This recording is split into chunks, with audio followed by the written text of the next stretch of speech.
Well, here we are again, XFM on a Saturday, just gone 1 o'clock, Steve, if I'm very much mistaken. But we're not here as such. We're away again, gallivanting around. We've got to do the special sort of best of again. Okay. Which we did a few weeks ago. So this is the best of the last 3 weeks. Which I think is, I think it's the best 3 weeks we've ever had. But I'd like it condensed into 2 hours. Yeah. Yeah, some great music as well in there. Yeah, there'll be some great music interspersed with fine chat that you've already heard. Yeah. Except this bit. This bit's new.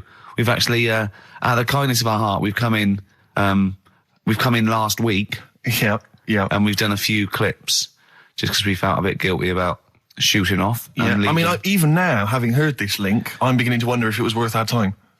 Yeah. Well, should we play a classic link? Let's play, what, from the last 3 weeks? After this is Feeder. All right, so here's the first bit.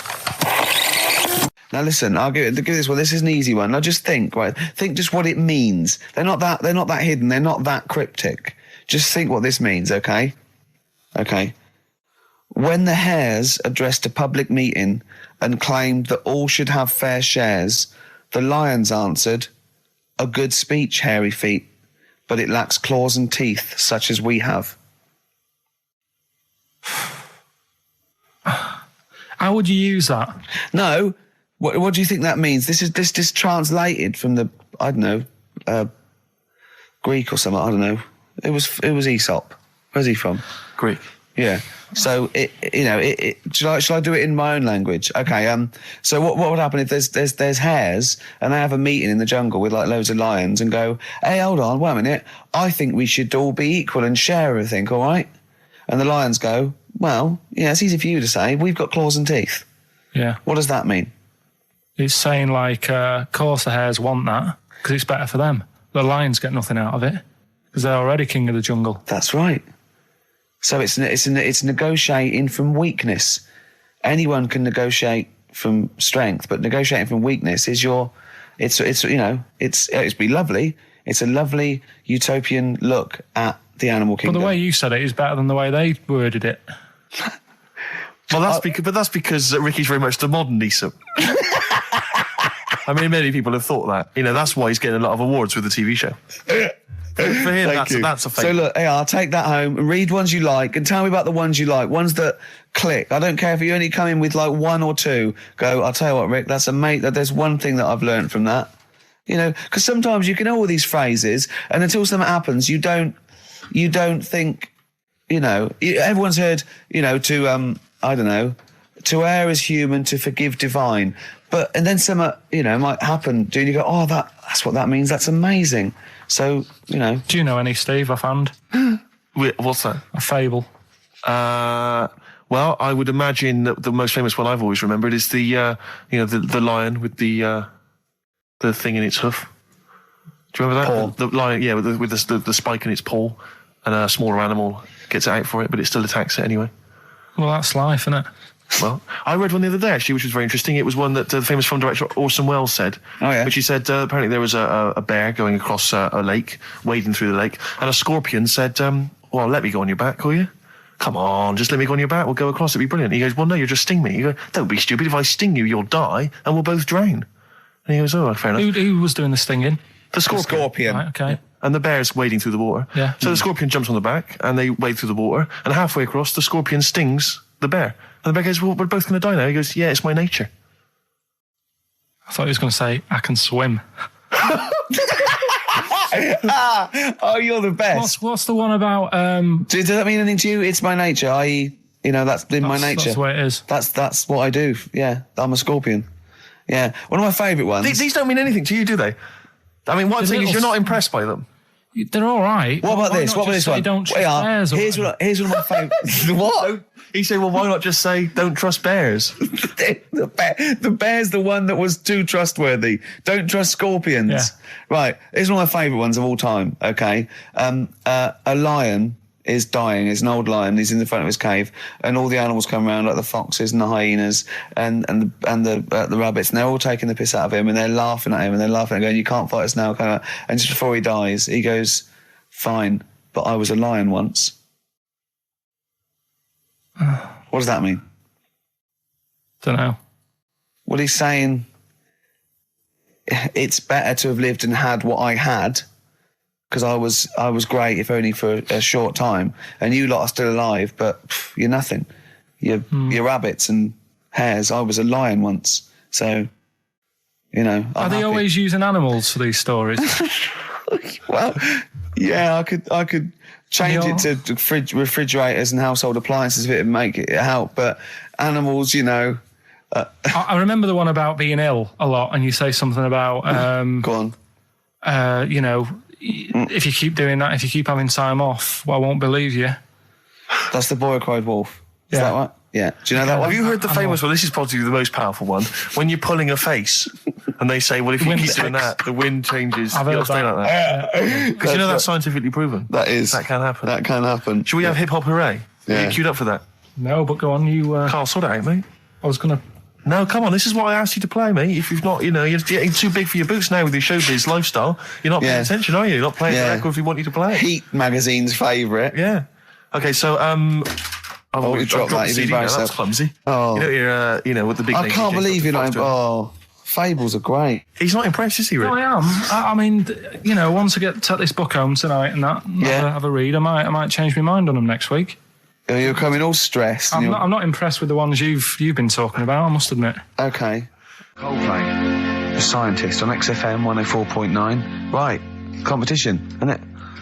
No, it's Educating Ricky Part 2. Oh, is it? Yep. I wasn't even listening. He's doing all the work, I wasn't even listening. Oh, and he spilled some water down that. Right, what's this one again then? Right. What's the teaser headline? Teaser headline is, What's Tomato with You? Brilliant. Yeah? Go on in. How excited were you when you came up with that? You couldn't wait to come in and tell us, could you? I think it's a good one because you won't forget it now, will you? I mean, like the worm one. What's so special about the worm? A lot of people think that if you cut a worm in half, two worms will grow, but no. What happens is if you cut the head end slightly nearer the tail than the head, the tail will die, but the worm with the head will be okay. So, it's exploded a myth, and it taught me something. Right, so the second one, part 2 of Educating Ricky. What's Tomato with You? Yeah. What this one's about is, ages ago... It's scientific. There's never a date. There's never a country, a location. Okay, settle down, children. This is A-level history. Right. Once upon a time. Yeah. When a mental place with swords was a king. Forget his name, but he was a loony. So, and it was literally ages ago. Yeah. So, good luck in the exam. Yeah. Right. So, all right, many years ago. Oh, yeah. Cleared that up. Go on. They thought tomatoes were poisonous. Right? Okay. Because what hold on, are they going to be proved wrong at the end of this story? Well, because I don't want to give away the ending, but is it something to do with are they poisonous tomatoes? No. Oh, you're having a laugh. I don't believe it. Go on. They could have been eating tomatoes all this time. Oh, Steve, what's tomato with you anyway? Okay, so think a minute. Let's just recap quickly. Many years ago, when people thought tomatoes were poisonous. Yeah. Go on, Well, they didn't know they were poisonous then because they were still eating them. But what was happening? But they're not poisonous. But hang on a minute. All right, and it's not. I'm just going to listen. I'm not even going to talk. Okay, I'm not going to tackle it. So, if you remember, years ago they didn't have like pottery plates. They had lead plates. Right? What are you talking? Just let him talk. Sorry, what year is this? Let him talk. Come on. Plates made out of lead, and what they'd end up doing, they'd say, right, do you want a tomato? And they'd go, yeah, all right. And they'd put the tomato on the lead plate and cut it. And because of the acid in the tomato, right, it would sort of make the lead runny, and the lead would go into the tomato, and they'd say, oh, it's lovely this, and they'd be eating it. They'd get food poisoning, lead poisoning, what have you, and they'd be really ill. So they thought tomatoes were poisonous, so they didn't eat them for many years. And when you say they, do you mean the people of Narnia? Yeah, this didn't happen. Where was this happening? Sort of in Britain and that. You put him on the spot there. Oh, I hope there's no uppity pupils at this school when they go, what do you mean, sir? Oh, if you're going to... Oh, I'm fed up with you. Do you understand? No. So the No, you've got... No, right, okay, first of all, Carl, where'd you get this information from? Where 14 times as well? Do you know... You can't remember? I don't know where I got that from. I don't know where I got it from. But why don't you think that makes sense? But what? Someone once got lead poisoning from a tomato. Not just one, loads, and then all of a sudden. No. Why is this educating me? Because I'm telling you that tomatoes. I can't take anything away from this. Yeah, I don't know what to take away from this. What have I learned? What have I learned? Don't mix lead with tomatoes. Why is this educational in any shape or form? What are you telling me? A long time ago in the land of Glunk, right, where the ninnies did slib, right, they thought tomatoes were poisonous because they ate plates of lead. What are you talking about? Yeah, but we all know tomatoes aren't poisonous. Is that what we're taking from the story? Is that the moral of the story? Don't believe these people that I'd never heard of before. What are you talking about, Carl? I think it's a bit weird. It's a bit weird, yeah. It's the same people that were spreading those malicious worm rumours. My hangover's coming back. I've got to get some water. Play a record that was rubbish. There's that one that a bloke, right, was going to get a phone call at 4:00 to find out if his business was, okay, right? And if he didn't get the phone call, he knew he was broke, destitute. So dead on 4:00, the phone didn't ring. So he went up to the roof, his office, and he jumped off to commit suicide. And as he was passing his window, the phone was ringing. Oh no. Carl, it didn't happen. Didn't happen. Think it through. Who told that story? Who told that story? As he hit the pavement at 120 miles an hour. He's the only person who could have known that series of incidents. Also, why didn't he he's dead. as his life's at stake, why didn't he wait till 5:00? I'm going to give it 5 minutes just in case. In case the lines are busy. Yeah. And what sort of bloke goes out, I'll call you at 4, okay, if your business, well, call me anyway. No. If I don't call exactly 4, then, you commit suicide. Commit suicide. I would, because if I don't call at 4, that's the end of it. Well, call me anyway. No, that's not the way I work. Why can't you just call me and tell me the other way? Well, I'm telling you how I do it. If you're bust, I don't call. Can't you just call to verify in case someone goes, what if it's engaged? It won't be engaged. Just commit suicide at 4, please. It didn't happen, Carl. This is the Best Of Show on XFM 104.9. I'm Ricky Gervais, with me, Stephen Merchant. Yes. I hope you're enjoying the Best Of. I know what you're thinking. If this is the best, my Christ, what was the rest like? Well, we'll be back in a week's time, so you can judge it for yourself live. But anyway, in the meantime, this is one of the best clips I've ever heard. I'm laughing just thinking about what it might be. XFM 104.9, I'm Ricky Gervais, with me, Steve Merchant, Karl Pilkington. Steve. Well, we were talking about the news just now, and there was a story I heard in the week. I think it was on the radio, and I don't know all the details, but what I heard was that a number of, I think it was Falkland, maybe Gulf War veterans were, I think, suing or complaining to the government because they wanted compensation for post-traumatic stress disorder. Now, I don't know all the ins and outs of it, but it seems to me that if you're in the army and you're a soldier, a certain degree of trauma is kind of inevitable. I mean, after all, if you're any good at your job, you are going to see people getting killed. So I don't understand what the ins and outs of it are. I don't know why. Nobody came back and Tony Blair met him and go, all right, well, not really, no. Go on, what's the matter? Well, there was people shooting at us and everything. It was all muddy. Well, calm down, don't cry. Well, I will cry. There was a drill sergeant just kept shouting, saying, look at you, stupid boy, where's this gun's not clean? I just cleaned the gun and it was fine, and now he's telling me to clean it again. Yeah, the boots, they were shiny. Fine, he was he's got to do that, it's more distant. His neck was as big as his head. Well, yeah, but you don't know what they, I don't know what the ins and outs of it are, but... what you got to do is make sure you know what you're going into. That's what I do. You got to check the small print. So if I was, going over to like the Falklands or, the Gulf, I'd put man and go, will it be horrible? And I go, you look like, yes, will it be horrible? It will be horrible, yes. It will be horrible. There will be shooting and lots of death and everything. I go, right, I'm not going to go. And they go, exactly. Okay then. Okay. That should be fine, yeah. Should be fine, yeah. Just like that. Is anyone else scared about this? Pretty much all of us. Okay, then we won't send anyone then. Exactly. My brother went into the army, right, because he couldn't get a normal job. And my dad said, if you don't get a job by such a date, that's it, son, you're going in the army. And, so when was the Falklands? Was it about 81? Right. And he joined back in like 81 or something. And he I don't know, he was in Aldershot or something. Oh, yeah. And he wrote back to my mum saying, a bad time to join, bad time in this. So she wrote... What bad time? Join, that's so sweet, Carl, isn't it?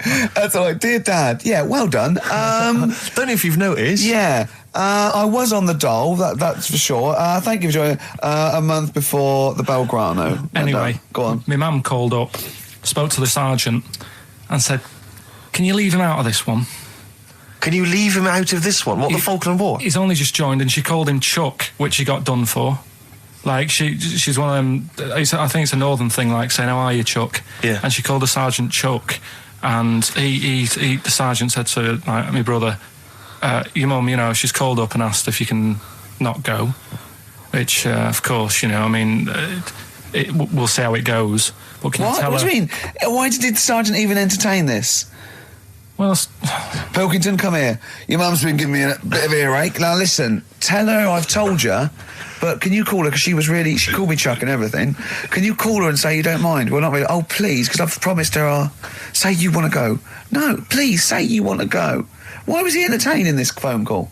because he was new to the army, I suppose. Who? No, I mean the sergeant. I don't know. Maybe they do that. So what happened? He didn't go in the end? So he didn't go, no. You can't do it. But that's ludicrous. I love it, though. Okay, we went over the top. Pilkington, I've got a note. Yeah. Is this really your mum? Yeah. Okay, no, this seems to be in order. Because I noticed it says, I do not want to go into the army, I don't want to go and fight, and it's crossed out and it's good, mum says don't go. Now, you didn't write this yourself? No, my mum wrote this. Okay, definitely wrote this yourself. You're going to have to fill envelopes. No, I'm sure if he was needed, he would have had to go, but I think they made a bit of a special effort. They sort of said, oh. Well, it wasn't conscription anyway. Oh, no, I was seeing. Were the other soldiers going around just going, Pilkington? No, he ended up being a mechanic in there, and he got kicked out for going for a packet of fags in a tank. What? Now, wait a minute. Do you mean he nipped down the shops in a tank? Yeah. I don't believe that, Carl. You've Honest made to God, that, and he went off with the sergeant's wife. So that didn't help, and he ended up getting kicked out. Sorry, your brother's a genius. I love this. First of all, he gets a call from his mum, going, let him up. He goes, oh, God. Then he goes, where's Pilkington? His mum's on the phone. Where is he? He's near your house, Sergeant. Near my house? Well, why is... No reason. Well, when he comes back, when he's finished, tell him his mum called. And can he get me a packet of fags? Tell him to walk this time. Wow. This is ludicrous. So the sergeant found out that he was sleeping with his wife? Yeah, I don't know. I mean, did your mum phone up and say, let him off? Let him off this time. Can he... Yeah. That's fantastic. But he misses it. I mean, I haven't seen him for about 11 years, but ever since he came out, he's just kept getting into trouble and that. And the army, people slag it off, but I think if you're a certain type of person, it's good for you. It didn't straight him out, did it? No. He was going down the shops in a tank, he was shagging someone behind their back. It's really weird. It's like back then, he was like a proper adult, and he had a house, and he collected crystal with his wife and that. And now, he hasn't got any of that. Has he got the wife? No. Has he got the crystal? Don't think he has. And he hasn't got a house. Seriously, I haven't seen him for about 11 or 12 years. I haven't even spoken to him. Carl's stories always start off nice and funny, and then they just leave me empty and slightly depressed. I don't know whether to hug him or shoot him, put him out of his misery. Can we take Carl to the... phone in if you think I should take Carl to the vets and have him put down, because it's just too stressful. Carl's getting very excited, as we all are, about his new... Should we let him do a little taster for us? Well, I'm very excited about it. I mean, so the gist of it, what is it? What is it exactly? Right. Is it a game show or is it a competition? It's just... I just thought it's something that, you can play, and also people at home can take part in it. Now, would they phone in about this, or they can just play at home while they're listening? They can just play at home. Okay. You mean we haven't got any prizes? No, there isn't. No, I think we could get him to phone in, maybe. Well, I don't know. Let's hear the game idea first. Yeah. Right, it's music related. Okay, good. And what I do is I sort of tell a little story. Okay. And that story makes up a song title. All right. Well, it sounds ambitious. So... is it a cryptic clue? Could be. Say like this, right? Oh, dearie me. Oh, dearie me. Say like this. Right. This woman, right, she's pregnant. You know the answer to this one, so don't be saying anything. This is just aimed at Steve. Okay. Right. This woman has a baby. Yeah. She's pregnant, has a baby. And the doctor's there in the hospital going, oh, yeah, you've got a lovely little baby here. You told me that this is Oh, this game. Got a lovely little baby. It's just coming out now. You'll be able to see it in a minute. And it's like covered in gunk and stuff. Yeah. And he's going, yeah, it's nearly here. It's coming out. I see its little head and that. And he gets hold of it and it's full of all this gunk, right? The baby's full of gunk? Yeah, like the Covered in gunk or full of gunk? Covered in it. Right. And he goes, here you go. Get hold of your baby. And he drops it. Right. What song's that? There's so much irrelevance there, Steve. I can't tell you. It's not a cryptic clue. It's not a cryptic clue. Because only... the gist of it is relevant. That isn't the best one. That's just... Right. I mean, there is just... There's things there that you were dwelling on and thinking of puns. Don't. Just go for gut instinct. What was it? What was that? Right, I just need to try and get the basics of this. There's a woman, she's pregnant, she has a baby. Yeah. The baby's covered in gunk. Yeah. Right. And because of the gunk, the doctor drops the baby. Yeah. And that's all I need to know. Yeah, that is all you need to know, yeah. The pregnancy is largely irrelevant. Okay, what are the key elements? It's the birth and the doctor dropping it that are irrelevant. The relevant birth thing. and the dropping of the baby. Yeah. I've absolutely no idea. I can't even begin to guess. Think about what's happened here. Oh, Carl, she's had a baby. The doctor's trying to deliver it. He's saying it's a nice little baby you've got here. This is all irrelevant. Right, let me tell you this. So just to be fair to Steve, so he can get into your mind. Right, this is not a traditional cryptic clue, logical problem. This is Carl. What song am I thinking of? Right, that is Underworld, Born Slippy. I have to say, actually, that makes textbook sense. Yeah. No, that does actually. No, I'm sorry. Do you like all the story about it's all right, you can see it in a minute. Oh, it's just covered in gunk. Yeah. No, I agree there is some extremious detail, Yeah, but I have to say... Yeah. that Born was good, because it was... That's the look of it. Was Born was good, yeah. And Born Slippy, no, I was quite impressed by that, Carl. I have to say, no, to be fair to you, I'm not just patronising you. Oh, well, wow. I actually think that was really good, and I disrespect Ricky Gervais for slagging that off, because I actually think that was quite good. Well, let's go ahead with it then. I feel we could maybe open this up to email correspondence or Okay, or the let's phone go line. for it then. Okay, this is Karl Pilkington's new game show idea. It's Just what's the song? Karl Pilkington presents What's the Song? Ladies and gentlemen, please welcome to the stage Mr. Karl Pilkington. There's a fella who was in a coma for 20 years. Just they kept like taking him through like the normal day. They take him to Alton Towers and stuff. Doesn't know anything about it. Just kept going through the motions. Don't know if they kept charging him. Kept putting him through all that. He eventually came out of it. 20 years. And went, stop taking me to Alton Towers, it's shit. I just thought, imagine how much stop post he making, had. How much post?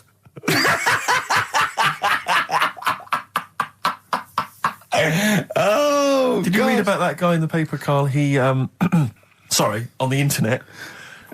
He in about, I think it was about 1984, 85, he had a terrible car accident. But this must be it. He went into a coma. This must be what he's talking about. Well, they didn't take him to Alton Towers. Of course they didn't.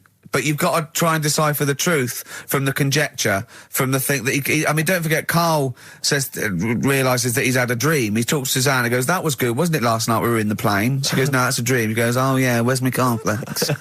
You've got to, you know what I mean? I can now decipher what he's actually seen, what he's read. Well, go on, what did you... Well, I'm assuming it's the same guy. It is the same guy. It was a guy in some small American town, and he'd had a car crash, and he'd gone into a coma, and his wife had left him. She'd gone on with her life, because he'd been in a coma since then, and he had just woken up recently. Marriage wasn't working. Marriage wasn't working. He just wasn't paying enough attention. She was pregnant at the time, and so now his daughter is basically the same age as he was when he went into the coma. And he's just started coming around. He's just started making jokes. They said, how do you feel? He said horny, which I thought was quite witty for a man who'd been in a coma for however many years. But anyway, yeah, so he's slowly trying to rebuild what life he can. That's what do you make of that, though? Because the thing is that he's missed. Imagine what he's missed, Carl. Imagine the music that he's missed. The Live TV Aid. programs. Missed Live Aid. Live Aid. He missed Phil Collins playing in 2 continents in one day. Which, frankly, I'd be devastated if I discovered that. Missed Bros. Yeah. Yeah, so he doesn't. So he'd put on ripped jeans and they go passe. They just have to send him a series of those I Love 1986 programs with Kate Thornton filling him in on what he's missed. Exactly. Peter Kay reminding him of space operas. Yeah, he remembers Richard Blackwood those. talking rubbish. Yeah. So extraordinary, though, isn't it, Carl? To think. No, obviously. So not. had he aged much? Because he hadn't had any problems or anything. No worries. Well, he probably wouldn't have physiologically, he probably wouldn't have the wear and tear of a 43-year-old man Was that a good because he kid? wouldn't have had sun, he wouldn't have had sort of nicotine, beer. Unless they were just feeding that to him. Yeah, anyway, To try and still, bring him round. yeah. So You'd feel groggy though, wouldn't you? yeah, you might feel a bit groggy. Yeah, Well, he's not fully back to normal. I mean, there's No, some it's- kind of residual brain damage. yeah. But nevertheless, he can form sentences. He's got no real memory, so he can't remember a lot of things. It was just when I saw Carl, it. have you That's been in what, an accident? You've been voting in all week, sending your emails. So here's the clips that you wanted. Okay, what's the next one? What's the next educating well, I Ricky? don't know. See, like I say, I was looking around and there's stuff that is interesting. Right, I was looking on the web. But there's no point. Well, it's just that I found one about What's the point? a lad who 8 years old, Yeah. but he's still breastfed. Now, I don't know if you can get anything out of that. Is that what his mum said?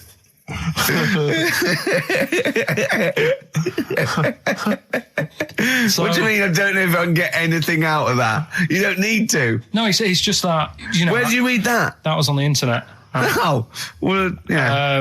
You're always unspecific when you mention it. It's just it was on the internet. Well, Yeah. I'm trying to think what I put in. I think I put in Y to see if I'd confuse a computer.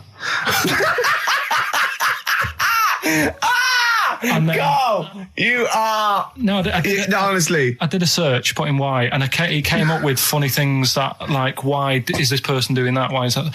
And it had a picture of this 8-year-old lad, sort of, you know, on his mum's nipple, and it was saying, you know, is this healthy? You sure that wasn't asking you that question? What? I put in why? Just to confuse the computer. Like, the computer go, what do you mean? Yeah. Stop it. Yeah. Oh, look, yeah. Last week, I was walking home with him, and I went, he was saying something stupid, and I went, I've got a competition for next week. Let's do a phone-in, and it's called Karl Pilkington, Genius or Fool. Yeah. Right? And he went, no. I went, why not? He went, well, it'd be confusing because they say there's no difference between genius and being a fool. They do though, don't they? No, Who that's says no, that? but it's rubbish. And people say there's a fine line between madness and genius, and you know it's a ridiculous soundbite. They don't say there's a fine line between a genius and an idiot. Well, the people who do are idiots. Yeah. So what would you do there though? Just to sort of wrap that little thing up, what would you do? That lad loves his mum's milk. What are you asking me to come up with? No, I'm A just title for the story? No. It's What? just what would you do? Right. What do you mean? What would I do? Well, it's causing a bit of a problem in the area, right? What area? In America, I think it was. Oh, America are a problem, are they? George Bush is worried about this kid Well, who's no, breastfeeding right, at 8. Imagine it like this, right? Right. No, so, Carl, what are you asking me about this spurious story you saw on the I internet? saw on the internet there's an Yeah. 8-year-old lad, he likes his mum's milk, Yeah. and it's saying, is this right? Should it No, be it's going not. on? But what What do you want Ricky to do about it? It's not his responsibility. Yeah. No, but the little town that he lives in, they're all causing an uproar, right? Going, this isn't right. You know, I can't let my kid play out in case he's in the garden with his mum getting a bit hungry, right? So Oh, God. what should they do? Because his mum's saying, well, he likes it. Yeah. And he, you know, what do you do? I don't know the laws. No, but I'm not asking you to sort out the laws. I'm just saying, if you lived in that neighbourhood, what would you say? If you went up to him and said, look, everyone's getting a bit fed up with this, look. I'd say, what would I do? What do you mean, what would I do? what are you asking me? Right, it doesn't matter. No. What are you asking me? What are you asking me and Steve and the I'm public? just saying, say if you live next door to this woman, Yeah. right? The kid's hungry, 8 years old. He's out playing on his bike and he goes, Mum, I'm getting a bit peckish. And he goes, all right, son. She whops one out. And he starts having his milk, right? You live next door, you're putting your washing out and you see this going on. You're getting a bit sick of it because it's gone on for months. 8 years, I assume. Why is it your business? Why because it got me- are you such a nosy neighbour that you're concerned? What would you do, Carl? Let's turn it back on him. Yeah. What would you do? What's your solution? What would you do? Well, I thought I'd say, right, why are you doing this? And she'd say, because he likes it. And I go, all right then, put it in a bowl first. genius. And you think that would sort that out? No, because I was thinking about the whole thing, right? And you do that when you're a baby, and everything's all right, innit? Yeah. No one bats an eyelid at a little baby having a bit of milk from its mum's breast, right? Yeah. You'd almost say it was natural. But you grow out of it. It's like you don't see. It got me thinking about things you don't see. And you don't see. Did you put this into a computer? Show me things you don't see. What else don't you see? Well, you don't see, like, an old man having a Twix. You never... Oh! So what? You know the terrible thing about all this, Steve, is he's right. You don't see an old man I eating a know, Twix. that's a terrible thing. So what they have got, right, they've made old man toffees, haven't they? They've come up with Gervais. Is that a song? Oh, God. You don't see it. So they've got their Werthers, right? Yeah. So, look at him. You think Forget he's it. giving a lecture at Oxford? it's not going anywhere. No, go on, sorry. Go on. I'm just saying, Right. you grow out of things. Yeah. And the old man, I'm sure when he was a kid, he'd have a Twix. Yeah. But now it doesn't look right, so he's having... It doesn't look right. So... Right. I don't think Werther's originals were specially designed for old people. I think they were sweets that just happened to have been made for years. That's why old people eat them. Yeah. They didn't go, hang on, there's a market here. I've noticed old people aren't eating Twixes. Quick, let's make some old man sweets. But the little advert, he gives it to his grandson as well, doesn't he? He goes, I have a Werther's original. I think it cuts, though, before he throws it back in his face and get me a Twix. I used to sell mackerel. Did you? Yeah, I had a pet magpie Did you? called Maggie. Oh, Inventive. pet magpie. You mean you captured it and didn't let it go away? Yeah. Can't have a pet magpie. But then it got really vicious. I mean... Well, it was quite trying nasty. to let me go. What do you keep it in, a rabbit hutch? No, it flew around, but it used to just, like, come to me all the time. But then it started pecking me head and stuff. That's not a pet magpie. That's a bird in the garden. No, but I could actually... I could hold it and stuff. It wasn't scared of me, and it knew it was me. It used to come down from, like, the top... It hated you. That's why it wanted to peck you. Is that... And the other thing... I always remember being younger and like walking through the woods to school with my mum, and like, I was chasing a butterfly, and she said, "Oh, don't do that, Carl." And I said, "Why?" She said, "Because they only live a day." I said, "Oh, all right, I'll get a dead one in the morning." That's genius. That's great. That's quick thinking, isn't it? Oh, that's sweet. Let's play a song. Carl's all flustered because there isn't a record set up, and he's getting all tizzy. He's been more worried about his competitions than sorting out putting records on ready. What? I'm after Steve's song for a lover. Well, I'll tell you what, why didn't you carry on with your educating Ricky section? I'll have a look on the We'll scene. keep it going, Steve. Yeah, you keep it go on. going. Go on then, right, okay. We've had a few emails. Anyone got it right, Carl? Anyone got it? Educating Ricky, that's the final one. We've got to get that out of the way. We've got to get Rockbusters as well, though. do that at the end, we can win. Go on then. But we've only got 5 minutes left. Come on, just do Educating Ricky. Right. God. The last one that we haven't done is he's a bit of a nuisance. Go on then. Again, not really that interesting. Thanks. Telling you this one because Come on! be Just honest- do it, or do it now! Steve, how we doing? Look, no, never mind that. Look, just tell me what that means. Oh, he's a nuisance. Oh, this is so annoying, Carl. I'm going to go mental. Right, Talk. Right. Listen, I'm just putting this in here, right? Right, nuisance is a bit of a nuisance. Yeah. Apparently, the old fella who used to hang people. Yeah. He used to be able to tell somebody's weight just by looking at them. Right? That's a bit of a bonus fact. We'll be the judge of that. The thing that I wanted to tell you is money for old rope. Do you know what I'm saying? I can't even be bothered. Yes, you're going to tell me now. Come on, Carl. Right, I mean it. Basically, money for old rope came from the... Right. What was all that about? He can tell someone's weight. What was all that bonus for? fact. And blind blessed, shitting himself. What are you... What? Look at you... No, tell me that now. You nearly made me swear then. I'm getting really annoyed. I'm getting really annoyed now. Tell me this back, Carl, or I'm going to go mental. Come on, Carl, time's running out. More that people years ago, when people used to be hung, right? Right. If you didn't like the person who's been hung, you'd go, God, I really don't like him. And so you never forget the Because time. even if they're being hung, we take that as read. Yeah. But, so they never forget afterwards to get the hangman to get the rope and to cut it up into little pieces, and he'd sell them. He'd sell the little pieces of rope to people. And See, he'd go, so Carl, that's the most interesting thing, if it's true, that you've come up with. Right. Okay. And so so they sell the rope. they sell the rope, and it's money for old rope. Money for old rope. Meaning, like, you know, God, it's easy to make money. That all they have to do is cut it up and sell it.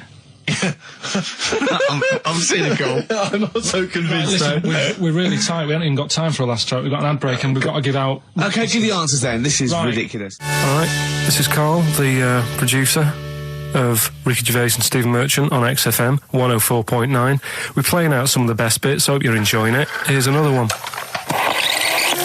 I've got that feature Educating Ricky, which is a bit of a play on words as well.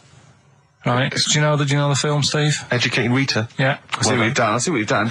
Go on. I'm doing that, and I teach Ricky stuff. What do you teach me, Carl? Well, I've got a few different topics. Go on. Do you know, like, how you taught me about Hitler and Che Guevara and Winston Churchill? Mm-hmm. I'm going to come in with topics every week, and this week I've got ghosts. No, hanging bacon is one of the topics. Say that again. Hanging bacon. Hanging bacon. All the titles. Francis Bacon. No, all the titles are sort of named to sort of tease you and get you more interested in it.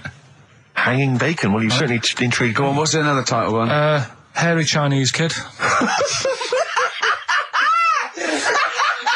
I'm going to go for that one. If there was a university degree with that title. Yeah, no, I'm going to go for Hairy Chinese Kid, And I the think. final one, Alien gives man a beard.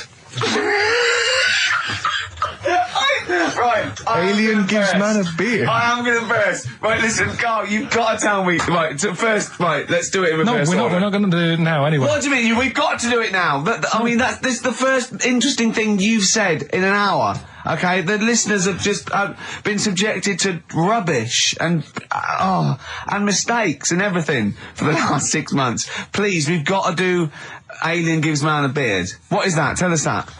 Right. Sorry, this is just you telling me something, is it? This feature is you telling me something. I'm teaching you something. Educating Ricky. Huh? So are we playing it now? We're already into this feature. Well into this feature, are we? Yeah, I suppose we are, yeah. Should there not be a jingle or something? Yeah, can we have a There's jingle? no point, because look, I come up with ideas and you dismiss them straight away, so I'm not wasting my time making stuff. Right. If you don't like well, okay, it. let's play Educating Ricky. Right. Brilliant. Go. Right. So- Ding-a-ling-a-ling-a-ling-a-ling. Educating Ricky. Right, what are we going for then? Hanging the bacon, hairy Chinese kid, Alien gives man a beard. I think Alien gives man a beard. I'd like all to the do time. that. Right, there's this fella, I think it happened in America, and he saw a bright light in the sky. And God, if you're bored. he stood there. This is a true story, is it? Yeah. He stood there, Yes, of course it isn't, Steve. and he saw this bright light, and it came closer and closer, and it was a UFO, right? Yep. And he looked at it, and it disappeared, right? And he gets back in his car, He looks in the mirror. and he looks in the mirror. Yep. He's only got a beard. He hasn't. You sure it wasn't someone else who got in the car and he was still standing out there? Right? What? And it turned out, Yeah. he got home and said to his wife or his girlfriend, it's a bit weird. So I just got out of the car to look at a bright light, and I got back in the car, I grew a beard, and she said, never mind your beard, where have you been for 3 days? And what had happened is... He passed out because he was pissed. No. The UFO had taken him for 3 days. Yeah. But he'd only thought that he'd only looked at it and it went away. Yeah. But what had happened is he yeah. took him and he grew a beard because he hasn't had a shave. Right, okay. I mean, was Will Smith or Tommy Lee Jones anything to do with this at all? Did you see this on a video maybe and thought it was an educational film? No, it's from a book that some kind person sent in to me. Here. Can I just ask again, just again, I'm just throwing this right back at you. Do you think there's any other possible answer here? Right? A man is absent for 3 days from home. He's the grown a length beard. of time that it could take to grow a beard, lest we forget. What if he hadn't actually seen a bright light in the sky? What if he was lying? What if he was lying? He got knocked unconscious. He'd had a car crash. Just any lying. number of other No, things. just lying. Or he was just lying. Yeah, he'd been on a bender, getting pissed for 3 days And that with was his his mates. excuse to his wife. And they went, Dennis, what are you going to tell your wife? Well, wait a minute. Wait a minute. He's not going to believe I was out with you, lads. Just say you're only away for a minute. No, I wasn't away from it because of the beard. Oh yeah, look, it looks like you've been out for 3 days. Well, we have. That's Exactly. right. Okay, we've got to cover that then. Alien abduction. Great one. Okay, let's try that. Do you see? That's a little scenario there that could have been played. So when you say educating Ricky, what have I learnt from this? Never listen to you again. That's all I've learnt so far. Never listen to you. Yeah, we'll add a little bit more in here, right? To Well, spice this no. up. What do you mean? Add a little bit more. We'll add a bit more to this. What I'm educating you about. Go on. Right. There's only a law in America that says if you touch a UFO, you're going to get done. Now, why would they make a rule? I don't know that. Do you know, like, all their rules have a code? Carl, I genuinely do not know what you're talking about. Right. Do you know, like, how here they might have... Do you know I what? have no idea. Right. Okay. Do you know, like, over here... I'm listening to Capital and these headlines. I got Foxy on from yesterday. Right, let's bin that. No, wait, it's great. No, I want to hear about hairy Chinese kid. Let's play a tune. And Okay, then come play a back with tune, Hairy come back with Chinese Chinese Kid. kid, Wait, definitely. Some doors. Yeah, I Yeah. just thought I'd go back, Oh. take it back to the 60s. This is a tune that a friend of mine sent If me. you touch a UFO, you get done. Soul Kitchen from the Doors. Shambles today, this.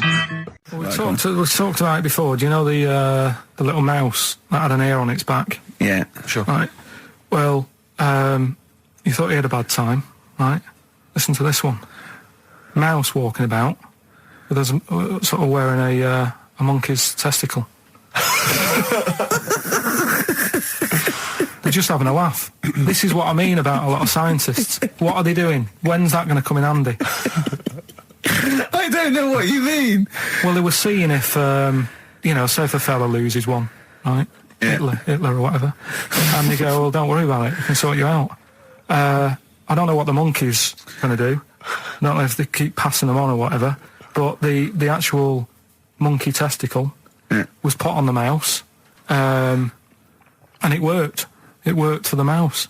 But isn't it? I mean, isn't a monkey's testicle quite large in relation to a mouse? Would it not look like the mouse was on a space hopper or something? Oh yeah, it didn't look good. Well, they didn't put it where its testicles would be. No, they did. They put it. Well, how could it walk then? The ear was on his back, so he could just get about. Well, I don't know. But Well, you don't know, do you? You just guessed. Did they grow the monkey's testicles where the mouse Well, it testicles looked would? stupid anywhere else, though, wouldn't it? Oh, whereas a mouse with monkey testicles, that's fine. Oh, you'd be showing off. You'd be all right. I'd prefer that than the ear. When that mouse gets put back in with the other mice, do the other mice go, George, you look different. Have you had anything done? But the weird thing is, as well, apparently it still works as a monkey. What? So, what like are you talking about? Like the sperm and that was it was still sort of monkey. Of course sperm. it was. What are you talking But about? that's weird. But what, Carl? What? But what? It's only a thing to give it nutrients. That's all the thing they're testing. It's like grafting at that level. Right. What's your question? Because I'm right. What do you think? It would change eventually. It would have changed into a mouse testicle because it had been hanging around a mouse for so long. No, I thought the actual sperm of it though would be a mouse's Why? because it's hanging off a mouse. No, but your sperm is actually created in the testicles. So that's say why this that's why it has to be outside your body. Otherwise, we put them in a nice little cage. But a little bit- I'm guessing then that they've done this operation so that they can do it to humans. Yeah.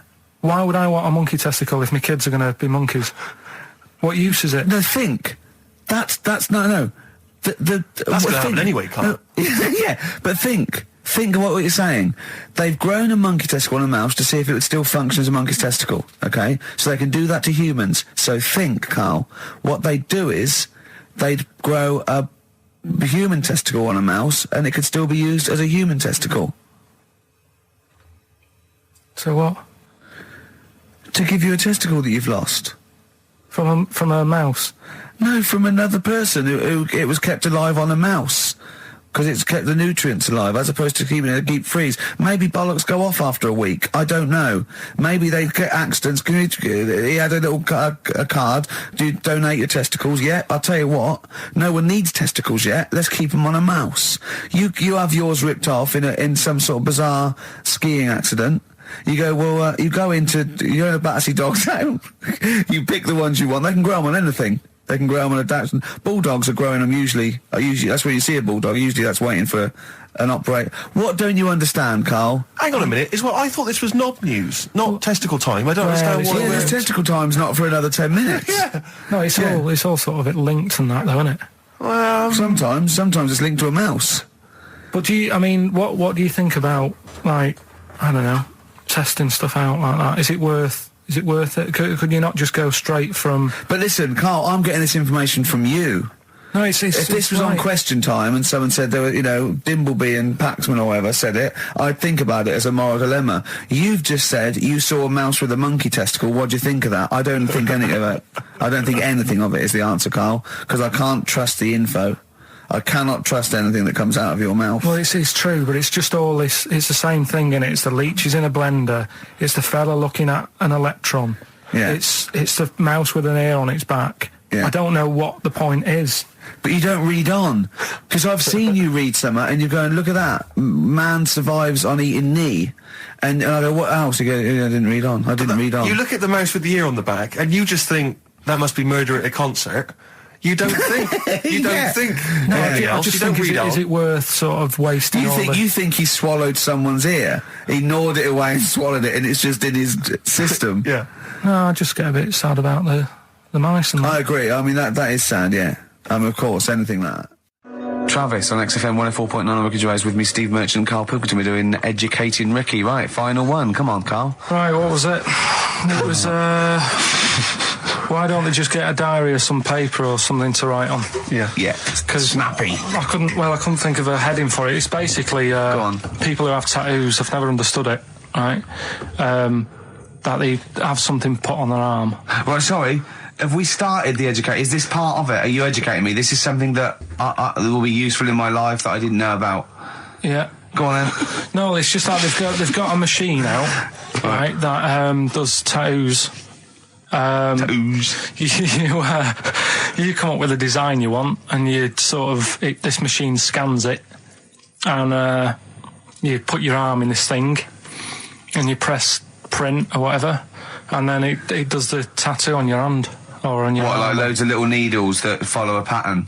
Yeah, Computer, basically, yeah. Is it a real tattoo? It's a proper It's a proper one. The fella said... Well, as long as it goes out, it pierces the skin with a I just wondered if it's one of those kind of, those kind of... No, it must be lots of little needles or a moving needle that can go Sorry, along but it. how is this cleaned, like, in between each person? Don't know, probably... I don't know. Well, no, as long as it's only that. If it's one needle, it's just the head, isn't it? If it's one needle that moves, and does it like like loads of little... What are we gaining from a machine doing it? Just because they're not going to sort of mess it up. But hold on, how do you keep your arm still? Because your skin moves slightly. So the machine it's sort won't... of strapped to your arm. Right, And so the it's fella, spread- the so- fella said that the tricky thing was in all this, it was the fact that, nobody would let him test it out on anyone else, so he had to do it himself. But did it work? Because the thing is with a tattoo Yeah, it worked, artist, they yeah. can see when your skin's moved and they can see what they've done and they keep wiping it and looking, whereas a machine's just got to trust itself. Yeah. So I think one needle could go wrong. If it was a lot of needles that it just came down, like, 1,000 needles that was an imprint. Yeah. But No, obviously I'm asking someone who hasn't delved any further than there's a machine that can give you a tattoo. That's all you've got at the moment, isn't it? Well, yeah, basically. That's all you've got. I mean, that's what I've got, because I'm not a fan of tattoos. I don't... But where did you read this again? This was... Internet? This was on the internet, yeah, it was, yeah. Okay. And I just don't understand why people do it. That's what got me attention. Because me... Sorry, what have I learned from this? that if you wanted to get one, you can get one done by a machine now. People say machines are sort of taking over and that, and there's another one. But it's just the fact. I mean, I don't know. So give us the snappy title of this education again. Why don't they just get a diary or some paper or something to write it on? That's what I always think when I see people with loads of tattoos. Like there's that fella who we were talking about the other week in Scotland who was covered 99% in tattoos. It's just like, what have you done that for?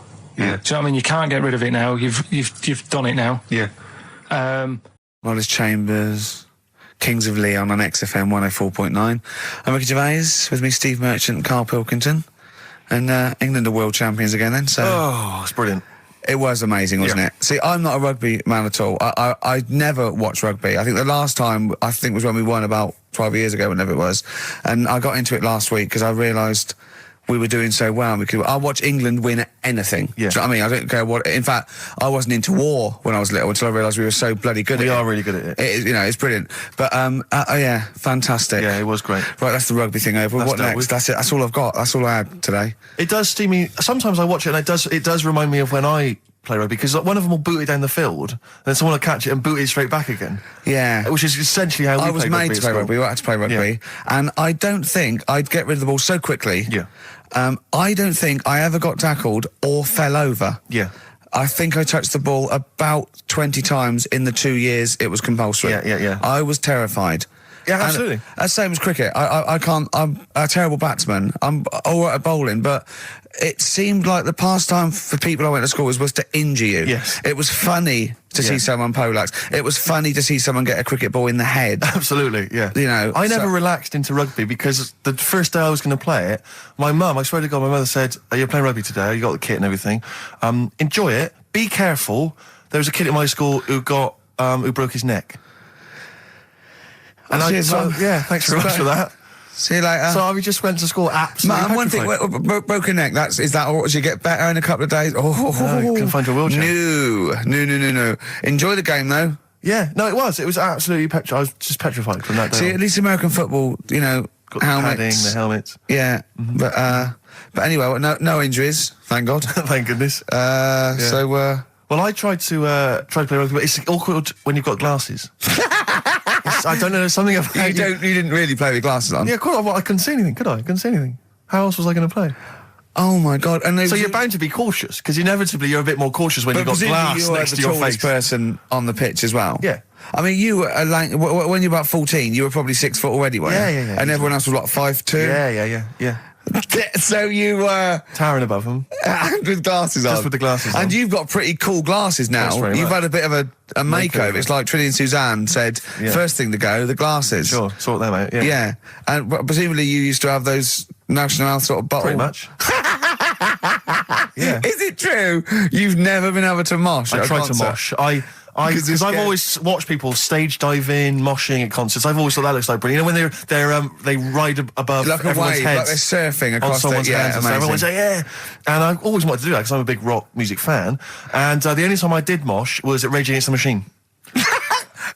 I tried to mosh at Rage Against the Machine. I love the idea of a band called Rage Against the Yeah. Machine Yeah. aimed at a man with glasses who Yeah. won't mosh. Well, it was at the Reading Festival, and I think the lead singer, I forget his name, he went, can I just remind everyone that racism and fascism are on the rise in Europe again.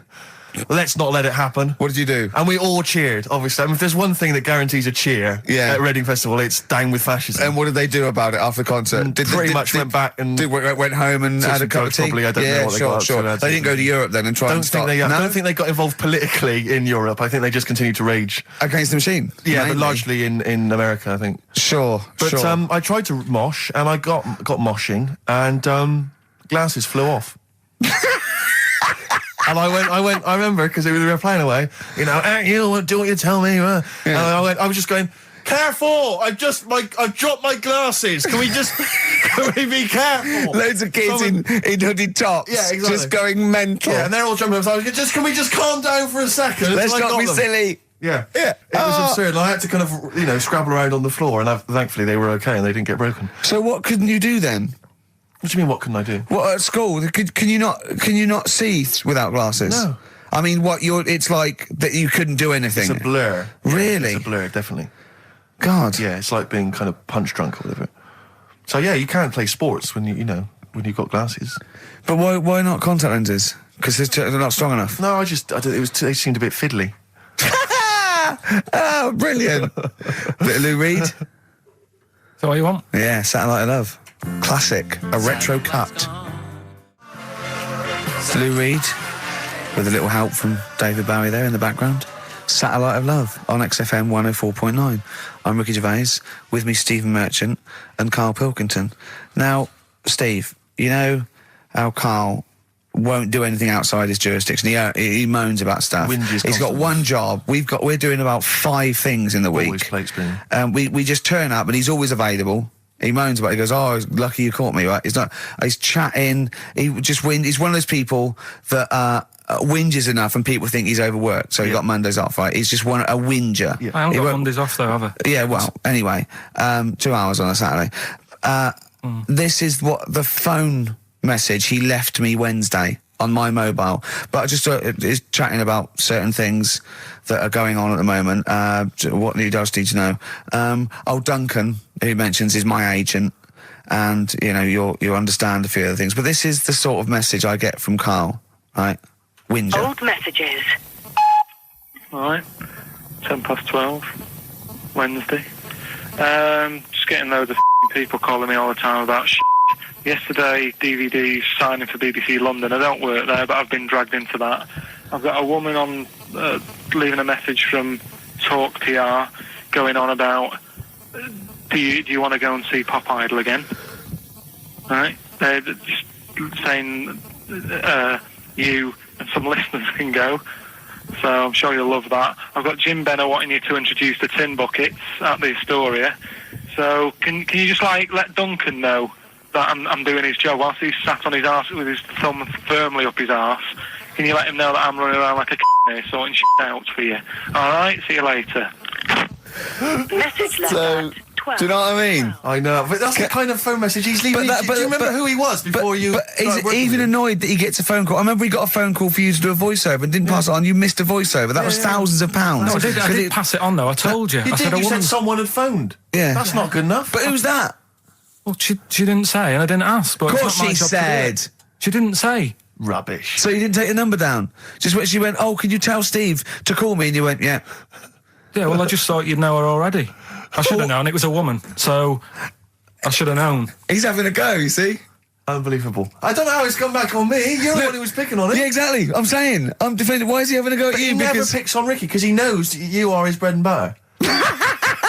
Seriously, do you know what I mean? The only reason he's got Mondays off is because you're still doing this show. yeah. That's why he's scared of you. That's why he has a go at you on the phone, but he always picks on me because he knows, I'm a pushover, I'm a nice guy. He's scared of you. I don't know how it works. Is that true? Steve, I'm always sorting you out. I look after you. I'm not Sorted you saying out you with don't, tickets. but I I'm not sorted saying you you out don't, but lager I got out. you today. Why are you What, picking on me? what do you mean you're talking about tickets and lager? What's this? Right, whenever you want tickets. Yeah, sorry, I don't want to use this as moaning time and that because I don't like to moan. I'm busy and that, right? But I've sorted you out tickets for gigs, Yeah. right? What somebody doesn't even turn up to. Yeah, we won't even go on about that, Yeah. right? Lager, He got sorting out the Cure. He complained it was boring. yeah. There was that big drum of lager that you had, and you said, "Oh, put that in your room for me, Yeah. because I don't want to carry it home." Right? Lazy. So I said, "All right, then I'll put it in my room." It goes missing, it gets nicked. Then you have a go at me because it got nicked. Yeah. I get you another one. You make me carry it around town for you for half an hour. Then you say, "Oh, I can't be bothered taking it home. Can you take it back to work for me?" Yeah. But interestingly, this is like a year ago, so it's obviously it's still pressing on you. Oh, is hang it? on. And I forgot the one when we had an argument over 50p. When we went You out didn't for a want to coffee. give me 50p back that you owed me. That was the same day you'd given him about 40 quid worth of lager. But see, this is my problem. This was my point at the time. It's not the 50p in terms of money is not what's important. The fact that you think you don't have to give me money back because it's only 50p, that was the point at stake. It's me who makes a decision. Oh, don't worry about the 50p, not you. It's only 50p. I'm not going to give it to you. Do you know what I mean? There's got to be rules, otherwise it's chaos, Carl. Come on, mate. All I right? don't want to fall out about No, it. that's not all right. Should we kiss and make up? Do you want that? Do you want No, to do it's that? all right. Yeah. We should play a little record and come back to this, because I can't believe it started with you slagging him off, Rick, and I've ended up I know. as the monster. I know. Bit of REM. Yeah. REM and Animal. To sing that animals would be REM and their animals. What are you talking about? Well, no, I'm just thinking. I wonder if they've done a video for animals and the animal What? on a DVD, an animals DVD. Huh? What are you No, I'm talking just about? saying. It's REM there. It's just a good link. REM animals on a DVD would be. I've got an animals DVD out. My got an Animals yeah, my DVD DVD, my live stand-up's out. Buy it. HMV and I don't Virgin. think you should- Well, no, I don't I'm think just you should saying. plug Animals. your- No, it's I don't funny. think you should 'cause plug no, your no, stand-up no, I'm on not the show. plugging it. It came up in the animals from REM. I Came don't up. think you should plug your DVD. Well, buy it now. It's a really good stand-up DVD. And It's out if you're going to for- buy anything, I think I ought to balance this out really. If you're going to buy a DVD, you should probably buy the Office series too, because I get money for That's that. been on telly. Animals. See, Animals hasn't been on telly. The Office has been on telly. It's involved with it. But I don't get any money for No, the I know, Animals but that's DVD. what I mean. I get wasn't everything involved. from Animals, whereas I've got to share The Office royalties with you and some of the other actors, whereas I get the lion's share. Lion's an animal. The lion's share of Animals. It's all mine, you see. So, The truth of it is that it's not. I mean, it's your stand-up, and it's not great. It's a bit no, but weak. nor's my A acting. lot of the observations Nor's my are quite acting or poor. writing. No. You're a but great actor. I'm rubbish in The Office. One trick pony.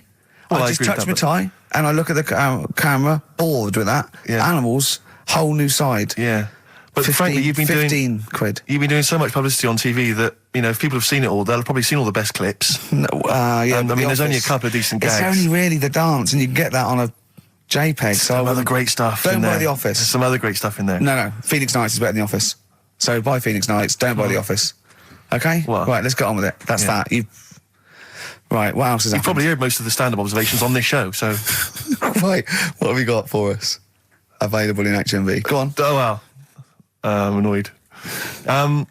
Office. I was walking away from the show last week. I was walking towards Berry Street. I like to look at the records and the record shops. And I was on my mobile phone, and I was chatting away to someone, and what can only be described as a prostitute Go on. stood on the street corner. Was she a woman that gives you sex for money? Yes. That is a prostitute. Yes, that's what I thought. Go on. And as I was walking by, she said, "Do you want to buy sex?" What a voice. Now, You sure it wasn't a market trader giving 6 plums or No, it was something? definitely 6 for a quid? No, it was definitely Go a on. prostitute. Yeah. And what annoyed me about it, what I wanted to pick her up on something, was the fact that I was on my mobile phone. It's like, can you imagine? She was rude. Who would what am I going to hang up? Sorry, Mum, can I call you back? I've you just know, had an you know, offer. you say you want me to meet more women. And you sent me that 30 quid Exactly. for my birthday. Yeah. Sorry, Mr. Johnson, I'm really excited about the job. Can I call you back? I'm just going to negotiate with a whore. And it was just sort of, you could tell that she was clearly probably desperate for crack or a latest Yeah. fix of smack. So she was literally the normal etiquette of prostitution. That they hang around, they show some thigh. I've seen this in They films. will ya? Yeah, They exactly. will, yeah. Take you out for a meal, that I sort of know, thing. straight That had sort of into gone it. out of the window, and she Yeah, was just sure. there, desperate, running around Did the she go out of a streets window? like a Because that's zombie. another thing they sometimes do, specialist Exactly. ones. But I was Yeah. shocked because I've never been propositioned before like that. Really? In London. I was That's weird, isn't it? Carl, thoughts? I think you'd be sort of approached a lot because they tend to sort of go for people who look like they haven't got much chance. Sure. And I'm not being mean. No, you know no, what I no, mean? no, no. I've known What do you a you long mean? time. Sorry, I'll let you go back to it. In what way aren't you being mean? By saying that No, Steve... go on. Steve knows is a little bit odd looking. I don't think... Well... No, he does. Do you know? Yeah, before, no, but it's not what he thinks of his looks. No. It's what he thinks of you talking about his looks on... No, but it's on. like how you were talking before about, your eyes are bad.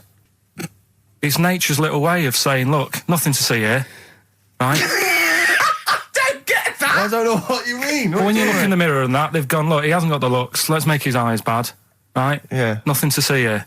Yeah. That's what I'm saying. See, They're I- balancing it out, right? Yeah. And it's funny, right? Now we're on the topic. Sorry, Right, I wasn't- Johnny Depp. No, listen, but I'm gonna... My chest is gonna burst at this moment. Whenever we get because- onto this conversation, I always think to myself, Carl, do you know what you look like? I'm gonna burst. Seriously, can I be honest with you? You look like, if you've got like a balloon, a hot air balloon, right? Just a little balloon, like a party balloon. If you drew a little face on it, right, and inflated it about halfway, that's what you look like. right, I wasn't... No, play a record. I don't want to get into this. Listen, It's too intense. now you've got onto this. Let's just nip it in the bud now. I'll tell you something that I wasn't going to tell you because I think it was I out don't of want to order. hear it. I don't want to hear Well, it. right, it was on the tube, right? Well, I wasn't. Someone told me they were on the tube, right?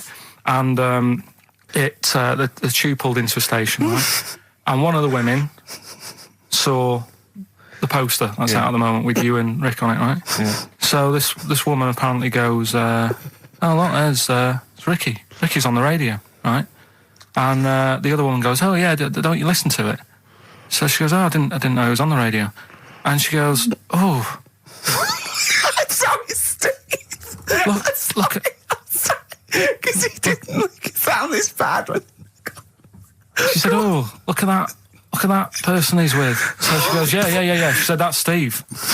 She said, I was sort of aware that he looked odd because Karl mentions it on the radio. Yeah. So it wasn't as much of a blow to me, but I can see how it was a bit of a shock to you. Yeah. So that's weird, isn't it? Yeah.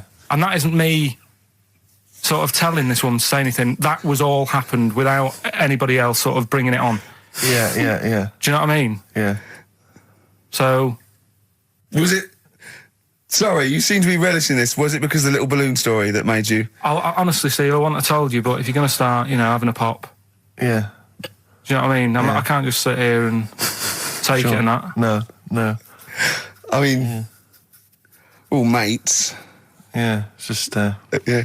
Well, I mean, I was Share mistaken it, for Johnny Vegas. Steve's got a story about that, if you want to have a go at me. Well, someone just thought you were fat with a beard, which is true. Well, don't have a go at me because he said you look... Well, you started it. No, I didn't. Yeah, I didn't. You were milking it. You were egging him on. I was laughing. You were egging him on. I sort of was. Yeah. But let's not, Oh, it's a good job you've got lots of good mates like Jonathan Ross you can go and hang out with. You don't need other friends, people who've helped you in your career. He's good-looking bloke, isn't he, Jonathan Ross? He's a good-looking fella. Play a record. New single from Evan Dando, that's called It Looks Like You. XFM. Out of Time by Blur. Luckily, we're not out of time. Got another hour and 25 to go. So it's not over yet on XFM 104.9. I'm Ricky Gervais, with me Steve Merchant and Karl Pilkington. We've had quite a lot of emails, as ever, Rick. I should just say, because we're very lazy. It's a much listened to show. We're very lazy people, and we rarely reply or read out the emails. But I never read the emails. Absolutely so never I rely, if I haven't replied to them, or my mail, Steve opens my mail and reads my emails. So if I haven't replied, it's just because he hasn't passed it on to me. Yeah. Okay. But I haven't passed it on to you because I know you'll never reply. Sure. So, I'm just cutting out that. But I just want to say thanks for the emails. We do read some of them, and we do appreciate the fact people send in jokes. I appreciate it. I love it. We've I had, don't have to do anything towards it. Sure, we had an email from Jack. He just said he missed the last 2 weeks' shows. Has he missed anything? Not really. No, it's the same stuff. Same old I think rubbish. last week Karl was having a go at Chinese people not aging well. He had a go at the gays, and he came up with a ludicrous story about a monkey that was impossible. Yeah, so I don't think Jack's missed much. Go on. We've just had an email from the Pringles people. Oh, right. Good, because it's finally started to happen. I hear these stories about people getting given cars and Armani suits and trips abroad, and we haven't had no, but finally people are starting to, realise what we're doing, our impact on society, and we've got a whole box of Pringles sent to us. Not on those little tubes, the proper tubes, the foot-long tubes. Yeah. So... and what have they said? Well, the Pringles guys want have them said, back. No, they've said they like the show, and if you want more Pringles, give them a call and they'll send you more want Pringles. more Pringles. Yeah. I bloody love Pringles. Yeah. Pringles are... The thing about Pringles is, they're Moorish, right? Yeah. But how would I put it? The sort of thing when I open them, yeah. And by that when I pop, right? Yeah, I have to eat the. Well, okay, how can I put this? When I pop, I can't stop. What do you mean? I don't. Well, when I pop them open, I can't stop eating them. Right, when you pop, you can't stop. Yeah. I think that's because of the chemicals. I think that might be the reason. But they're good chemicals. They're good chemicals. They're the chemicals. best chemicals. Pringle chemicals. They're not bad chemicals. Lovely. Like you're using chemical warfare. Yes, I want some more Pringles. Yes, what else do they more do? Pringles. It's interesting actually. You were saying that like other people, like Kylie, I imagine would get given sort of maybe sexy underwear. You got Robbie Williams where he gets the Armani suits. You get sent the crisps. Yeah, which seems appropriate. Yeah. Oh, it's nice to be sent. Go on. Talking of Pringles, on the Finchley Road tube station early on my way in, there's a lot of Pringles there, isn't there? Well, I'll tell you a job I don't like. What? I wouldn't want to be doing. The woman, there's a little woman who sits in the little snack stall on Finchley Road station. Yeah. And I don't know how to describe it really. She is surrounded by snacks. She can't move for snacks. It's Does it look like American Beauty, but with different... Not dissimilar to that. Yeah. It's a little hut on the station.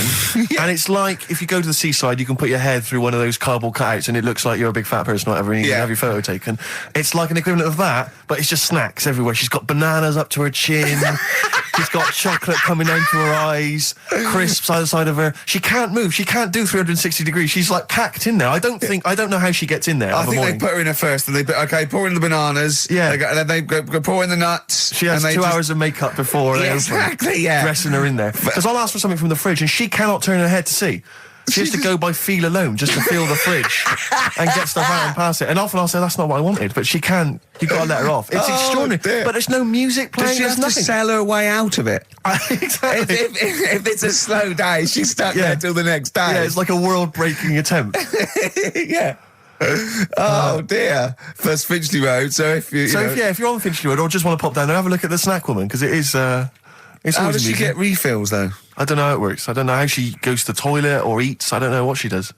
Yeah. But God bless her. That's one of the jobs you wouldn't That's have. jobs I would not like. I've always worried about working in one of those big photocopying places. Sure. Because it's just that constant taste of toner. Yeah. You know what I mean? It's so dry, and I just imagine going to work with a hangover. Yeah. 8 hours in that sort of I think it's environment. those jobs where what's the best that can happen that day? Do you know what I mean? The photocopying shop. What's the best? Well, they probably have interesting things, like people going and photocopying. Porno mags. Can I have 30 copies of my art? Right, yeah, exactly. Yeah, I couldn't make it to the staff party. Yeah, But I wonder if I could do that in here. Yeah. Carl, what job wouldn't you want to do? Well, any job. You're a lazy... You're joking, aren't you? I've done loads of stuff. I'm quite happy now doing what I'm doing. Yeah? You look happy. Trying to think. You sound happy. Yeah, I mean, calm down. You on drugs? I'm all right. Are you I on was happy E? before England have won and that. I'm happy What? for them. Yeah, go on, happy for I'm them. happy in that. Yeah, what do you mean happy for them? We are England. Happy Yeah. for us. Yeah. I mean, we didn't play. I did very little towards it. No. It was mainly Johnny Wilkinson. I and the barely other- contributed. Switching on the TV was about as much as I did. Exactly. And shouting, come on! Yeah. Talking about jobs and that, though, I was reading the other day about rubbish jobs that people have had and I stuff. haven't got time when I work, man. I just get on with it. I'm like Squiddly Diddly. Fingers in pies, different jobs. Go on. Do you know Ivor the Terrible? Ivan. He It's Russian. Yeah, that was the Welsh fella. It was bloody awful, but not as bad as his Russian cousin, Ivan. Go on. he had a fella doing some work for him. Right, this fella built his house. After it was done, right, the terrible fella was like, Fella Ivan. he was going, "Oh, it's brilliant. You've done a good job there. Yeah. I don't want you to build another one like that." Took his eyes out.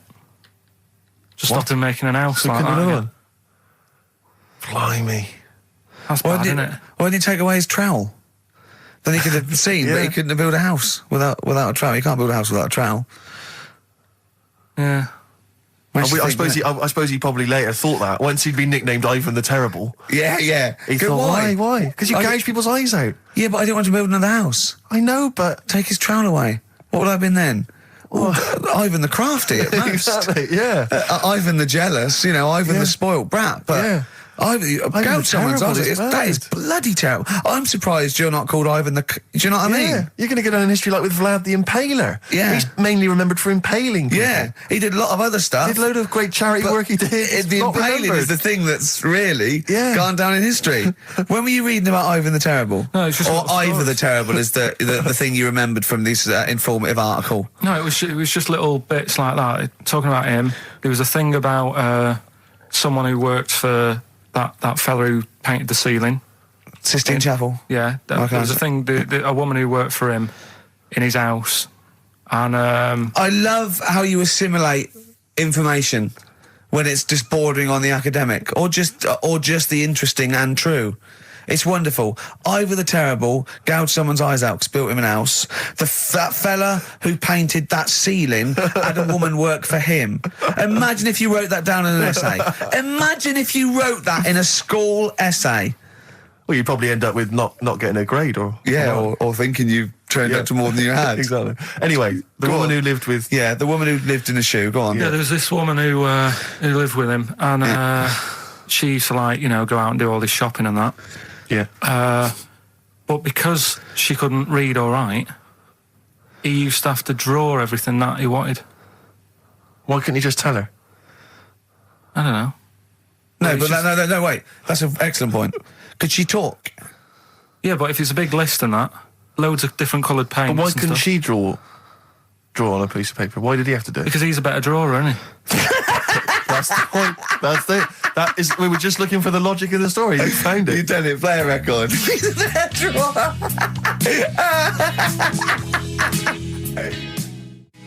I Don't Owe You Anything by the Smiths on XFM 104.9. I'm Ricky Gervais.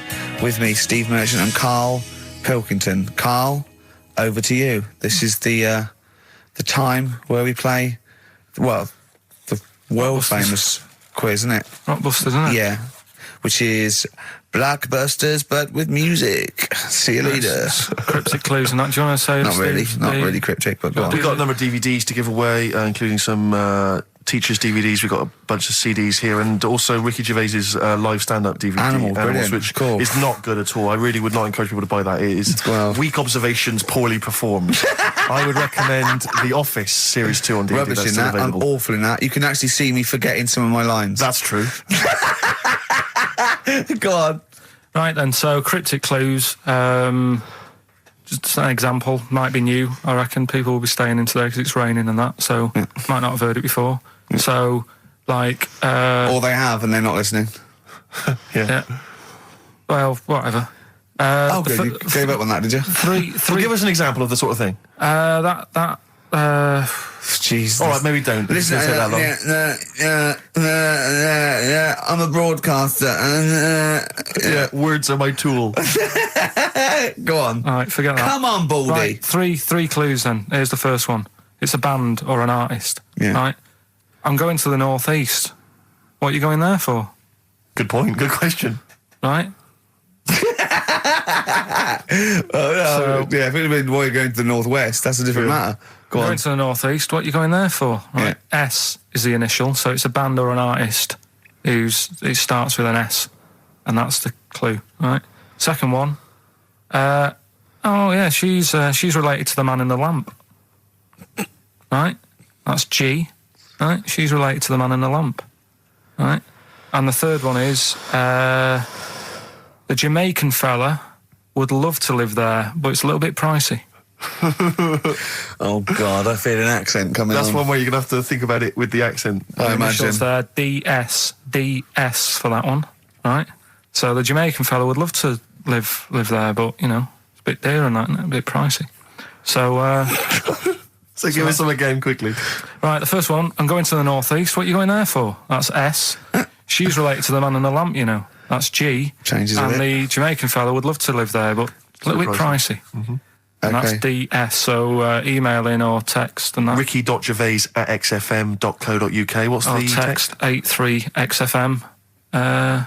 What's Win that? those prizes. All right, Brilliant. play some ads. Yeah. XFM. Steve, is there anything wrong with a bit of old-fashioned rock and roll? Yes or no? I do not believe so. Well, then there's Jet. So roll over DJ on XFM 104.9. Who are you? Ricky Gervais. Who are you? Steve Merchant. Who's that little bald mank whinging twat over there? Karl Pilkington. Yeah, sure. The one and only. All right. No. Oh, go on. Rick, as you know, there's always junk lying around in this studio, and not all of it is Rockbusters prizes. No. And there's I've just been flipping Some of through. it's the playlist. Yeah, exactly. And I was just flipping through an old copy of the Guardian Guide from last week. Sure. The little listings thing. Yeah. And I don't know if people might have seen it. There was a documentary on this week about the transfer of British sitcoms to America. Yeah. And we did an interview for that because they're remaking the show over in the States. I'm just flicking through and I noticed there's a little write-up about it here. And it says, blah, blah, blah, blah, blah, and it says, quoting me, it says, "We don't care if David Brent becomes a woman," burbles Steve Merchant, eyes bulging with imagined riches. No, my eyes bulge normally. That's not me being greedy, that's just that me. thing I did on it when I sort of rub my fingers together and do that stupid Brent... People take that seriously. I know. Yeah. It's extraordinary. Oh, some people got it, but I think it was something in the paper the next day said Gervais's mannerisms could have been transferred as dollar signs. Well, I was doing it sarcastically. I was doing it like that. I was pretending that I just cared about the money. Yeah. So, irony... you see, people say Americans don't get irony. Most people here don't get irony. Absolutely right. That's Yeah. why they think this show's rubbish. Yeah, I know. We fooled them. Yeah. We've had the last laugh. We Exactly. think it's really good. Exactly. Karl, Come on. Let's have some news. Let's do some proper radio. Have you? All your news comes from Anna Nova, doesn't it? That's What will where Dr. Fox do about now at 2 o'clock? He'd do some amusing news. It's coming up for 2, and here is the news with Karl Pilkington. Well, like I said, it's just headlines and that. I don't bother reading on if I No like point. the headline. And it's all from You get Anna the Nova, story, not from a newspaper or. It's not made up or anything. These No, are real okay then. Well, headlines, let's see. Okay, imagine Trevor McDonald doing this. These are real news headlines. Okay then. Wow, they're real to Karl. Okay, here we go. And here is the news with Karl Pilkington. Bong. Man hid in wardrobe to avoid work. Yeah, good. All right. Bong. Teenager gets stuck in washing machine. Bong. Dutchman has 2 right feet. Bong. Cow hit by train lands on farmer's wife.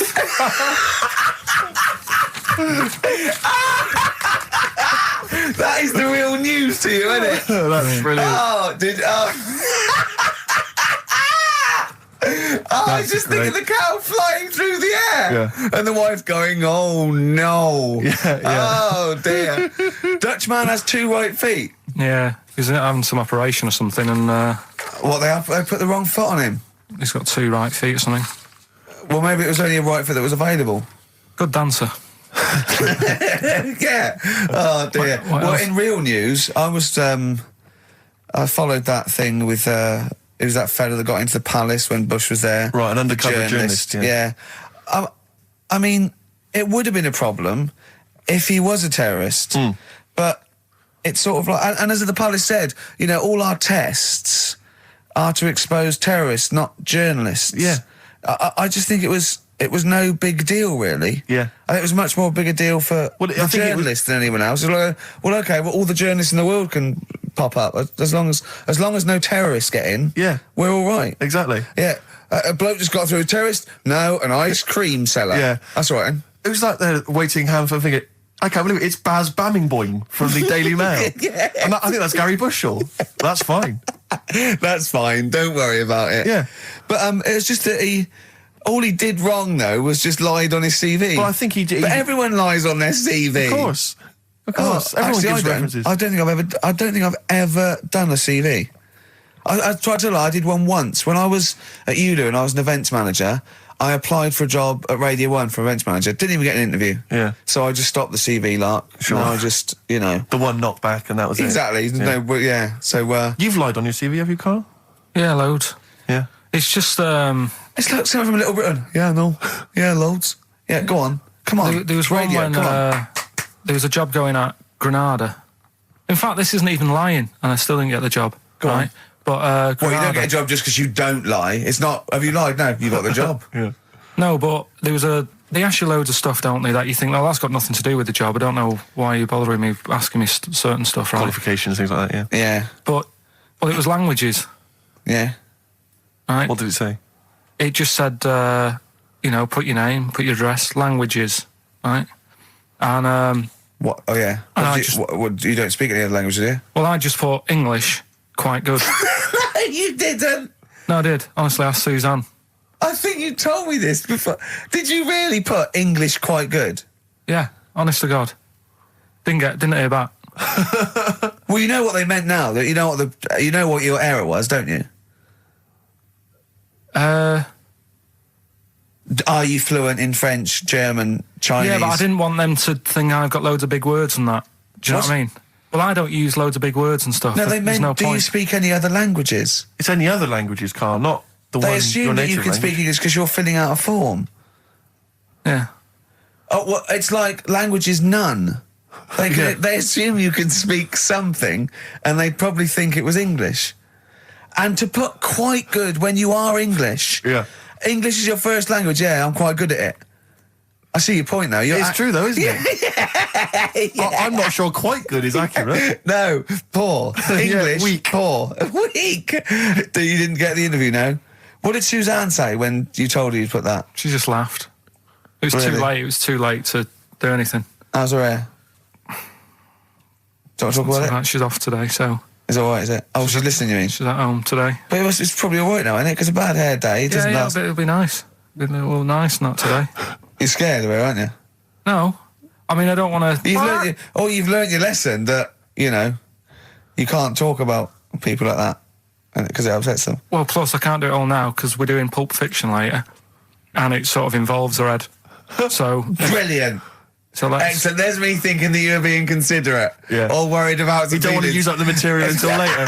Play a record. Wild is the Wind by David Bowie from Station to Station on XFM 104.9. Adverts. XFM. Travis, beautiful occupation. What's the best job you've ever had still, Carl? Talk about occupations. It is still Paper round. Is it still the paper round? Yeah. That's ridiculous. No, it was good though. If you look at it, like, you know, what I liked about it, you're your own boss. No, you're not. You're not your own boss. No, the guy The who runs news the news agent agent. is your boss. All right.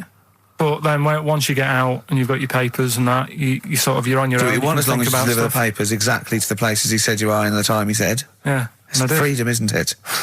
Any jobs you wouldn't do? Go I just thought of one that you wouldn't do on. with your sort of mild homophobia. Well, I'm not. Proctologist.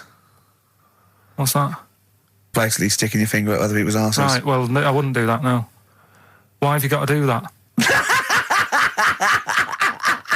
What do you mean, why have you got to do Well, why that? does anyone need that doing?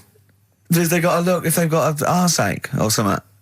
Which trainee doctor makes that their speciality? Do you know what I mean? That must be, right, we got a place for proctologists, and it's you, Meadows. You came last. Oh, seriously, what? I'm not the arse doctor, am I? Yeah, you came last. Oh, I'm a bum GP. I can't yeah, believe it. yeah. You got to, I can't believe this. Yeah. That must be it, mustn't it? Well, presumably Or- no one would choose it. No one would purely. If they can have the brain surgery. Well, heart. what if you're brilliant but you were shy? You couldn't look people in the face. yeah. You could you could do anything you want. No, I just don't want to look at them. I just want to do their asses. Yeah. Really? Just want to do the asses. Yeah. Yeah. Look at Carl's face. You didn't know there was such a thing as an arse doctor, did you? No, not really. Specialised, he does nothing all day but that. Well, he probably has a sandwich about 1 o'clock. Yeah. Washes his hands. What do you mean he does nothing all day but that? You don't say that about a brain surgeon, a thoracic surgeon, do you? No, but that all day, that's not good, is it? I love the fact that I can blow his mind Yeah. with just things that people take for granted. A dentist just looks in mouths all day. Yeah, but that's a bum What? bum job. Just think of that. Oh. So what do you need to know then there? It's a lot to know. You gotta have nice nails, Yeah. no rough edges. Well, you'd be alright, because you got that job handing out biscuits to the old people because you had nice hands, didn't you? So, yeah. And I know a lot about biscuits. I know my biscuits. Do you? Yeah, I know which ones they like and that. Do you? What do they like? What do old people like? Bourbons, rich Do they tea. really? Because that's my least favourite. I would never eat a bourbon. I could be starving and I wouldn't eat a bourbon. If you want to let us know what your favourite biscuit is, why not email in Ricky.Gervais at XFM. But I'll tell you what, with all them eating biscuits, I bet they get arse problems, don't they?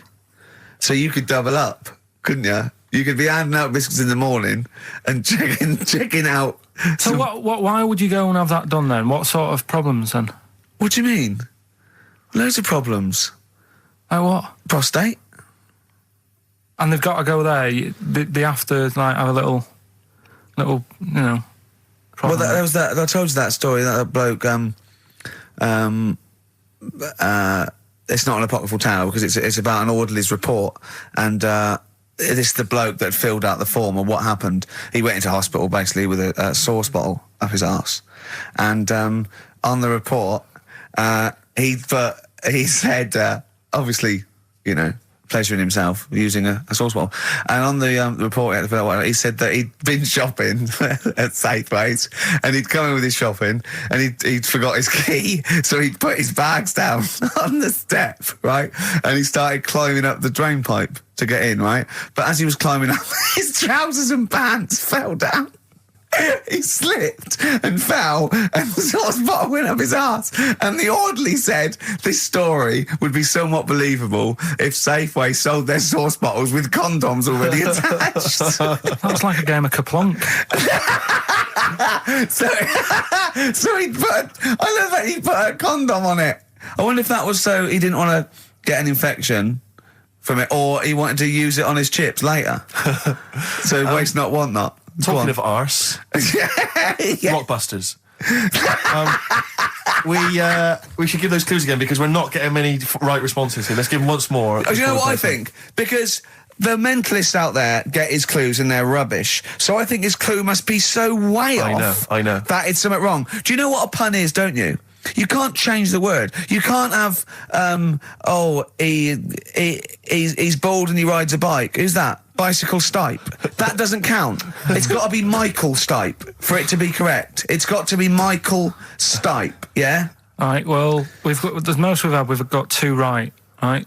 So let's hear the clues again. All right. First one was, I'm going to the northeast. What are you going there for? S. It's a band or an artist that starts with S, right? I'm going to the northeast. What are you going there for? Second one, she's related to the man in the lamp, right? That's G. Band or an artist. The last one, the Jamaican fellow would love to live there. It's a bit pricey though, right? DS. Right? DS. DS. Email in or text in. ricky.gervais@xfm.co.uk. Or on the text, 83XFM. Right? Bob Dylan. Dylan's, of course, playing in London this week. Yeah. And good luck it's to a him. classic.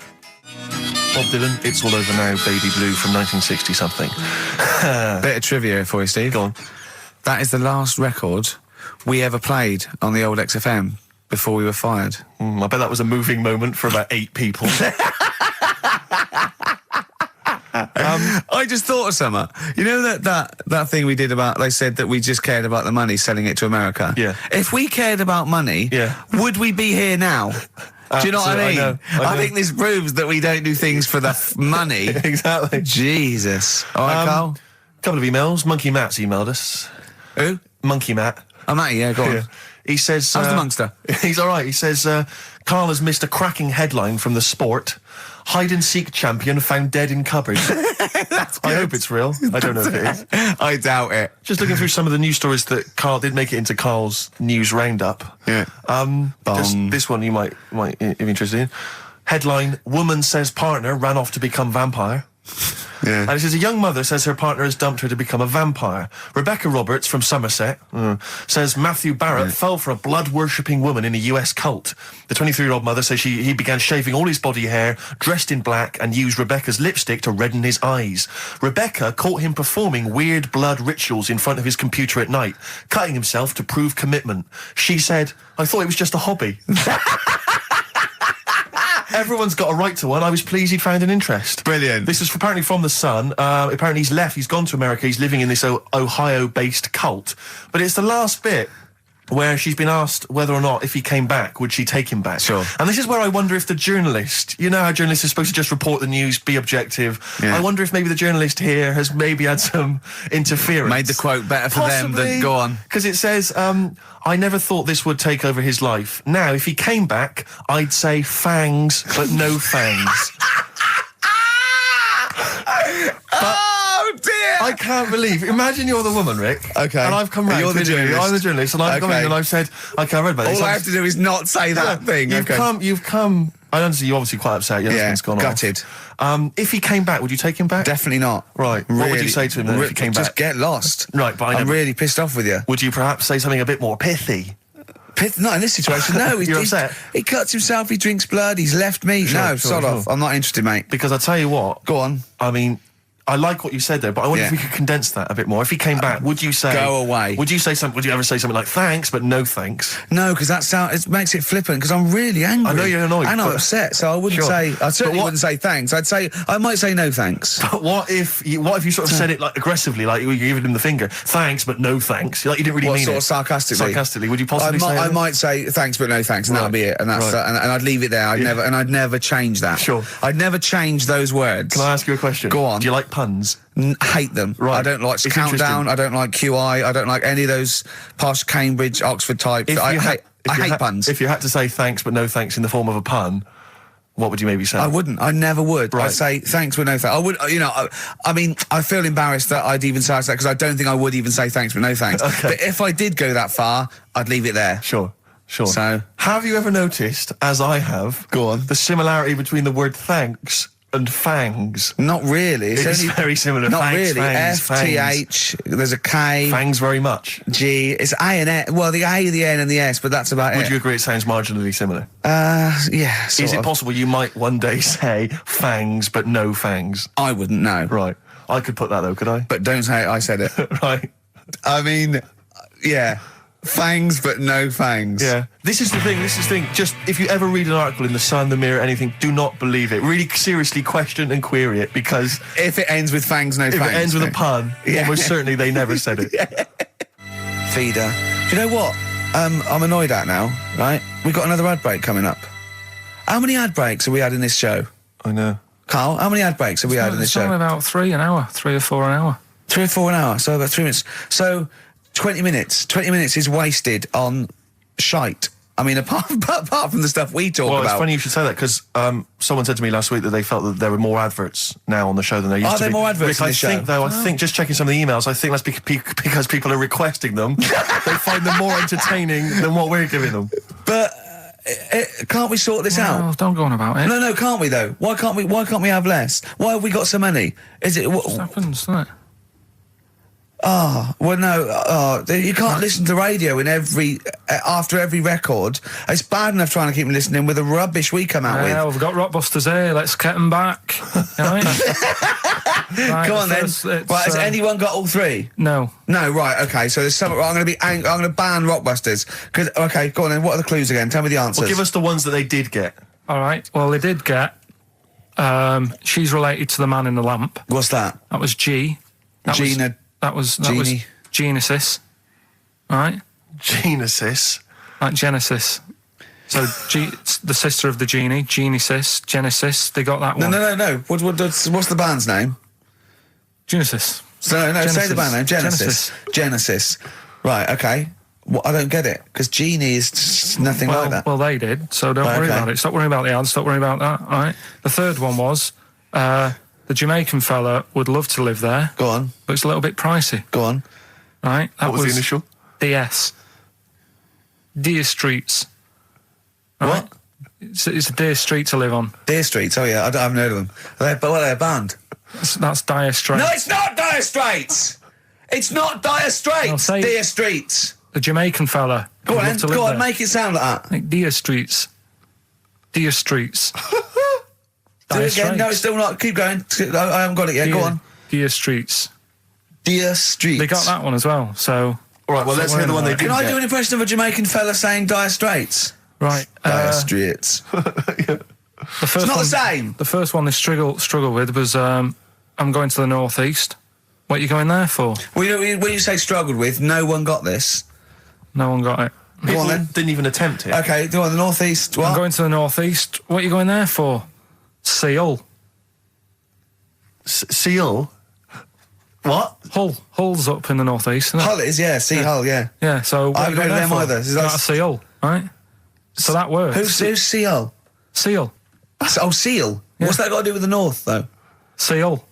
That's the way I'd say it, isn't it? Okay, that's the end of Rockbusters. Unbelievable. That's the end of Rockbusters. I can't believe we even brought it back, Rick. Right, I'm serious. That's the end of Rockbusters. Can I be honest with you? Go on. I'd love to hear some adverts now instead of that. Well, hang on So a would minute. I. Adverts are better than that. I'm just saying Laura. Doesn't matter. Laura's the Fine. one with Well done, Laura. Right? She Well only done, got two, Laura. but we'll give her that. Yeah, just play the So, ads. I'm actually looking forward to the ads. Really looking forward to it. I hope there's a Black Rebel Motorcycle Club. We're all in love on XFM 104.9. Sorry about Rockbusters. That's the end of it, definitely, because it was dreadful. Do you know what I mean? It's not. Do you know what I mean, Steve? Yeah. It's quite funny, but that was awful. I mean, we've apologised for that quiz so many times. I know. We've given it. I think it's 2 People comebacks. like it though, don't they? No, they People don't like it. They don't like it because do it's like it, they that's love it. too. That's people. No. That's the end of that. Less adverts next week. Sort that out. Yeah. Because it's awful. 20 minutes of adverts. Do you know what I mean? It's not what people listen for. So, right, redeem yourself. Have you got the film thing you're in? Right, yeah, I'm in a film. It's Pulp Fiction this week. Right. Right. Changed it a little bit, tweaked the storyline a little bit. Okay. It's just To make it better, yeah. It's just do you know I've talked about Suzanne's hair and that, Yeah. about when she got it cut, didn't like it and that. Yeah. So it's sort of about that. Listen to it. There'll be a question at the end. You can win some good stuff. Yeah, well. Right. So, and this is the scene where they're in the restaurant. Do you know when they're about to do the robbery? Yeah, right. So it's not a restaurant. I've changed that. It's a barber's. Right. All right. Okay. All right. There you go. Then. Is there going to be a question after this? Yeah. Say that. Okay. Right. Girlfriend came in here earlier. Had a haircut. I'm not happy with it. Look at the state of that. Well, don't laugh. Yeah. I mean, I don't want to cause any fuss, but just want you to sort it out. Afraid I can't do that. Well, you can do that because it looks a mess. Look, my friend, this is just where you and I differ. Well, you've got to do something because look at it.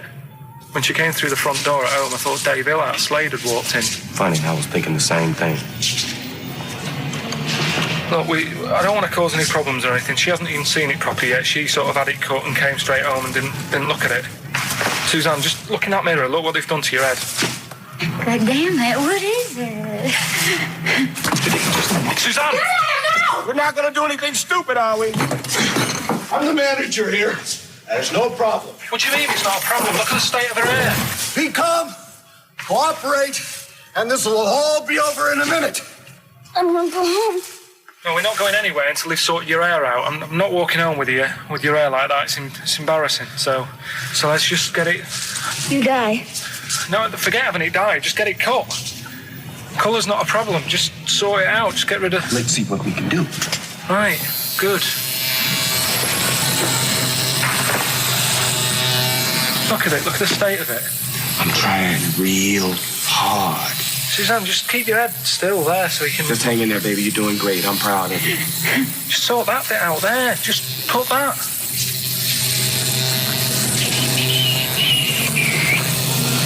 My barber says I've got the hair of a Chinaman. Have you heard that before?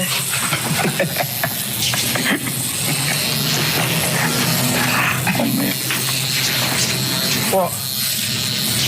What's so funny about that? Is it serious or what? Freaking me out. If my answers frighten you, you should cease asking scary questions. It's almost over. There you go. No, it's not brilliant, but I'll have to do, won't it? I reckon we'll have to buy her a hat on the way home. Yeah, that's probably a good idea. Do you think Suzanne's listening? It's all right, isn't it? I like the fact that in that she's represented with a sort of dimwit southern accent. Yeah. Your girlfriend. So I'm sure she'll have appreciated that. All right, It was nice, yeah. It was a nice... I don't know what kind of copyright infringements that was made. Yeah. But, Right, well, the question is, what did I say is odd about my hair? odd about your hair? Yeah. Yeah. Oh, well, All yeah. right. Fans of the show will know that already, I'm sure. Yeah, so email in, ricky.gervais@xfm.co.uk or, just email, actually. Yeah. Bored? All right? Yeah. You can win some tat. The usual address. That is a beautiful record. Yeah, this is Thunder Road by Bruce Springsteen, as recorded by Badly Drawn Boy. You'll enjoy it. Good job. Badly Drawn Boy doing his version of Bruce Springsteen's Thunder Road. Good effort. XFM 104.9. Tricky song to do a good version of, but not Good bad. effort. Not bad. Badly. Tell you what, who's also made a good effort? Go on. Stephen Gunning of Tooting. He's correctly identified that Carl's hair is like that of a Chinaman's. Or it was. Yeah, many other people have emailed in saying, how can we know what your hair's like? Because you are a bold mank. Yeah. So people have correctly... Is picked our up on that. language okay on this show in general? I've told you that, to be careful in that. Yeah, why don't you try putting some effort into it as you get Mondays off for this 2 hours? You come up with Rockbuster clue that no one can get because it was impossible. It wasn't even a clue. Yeah. I've got your headlines.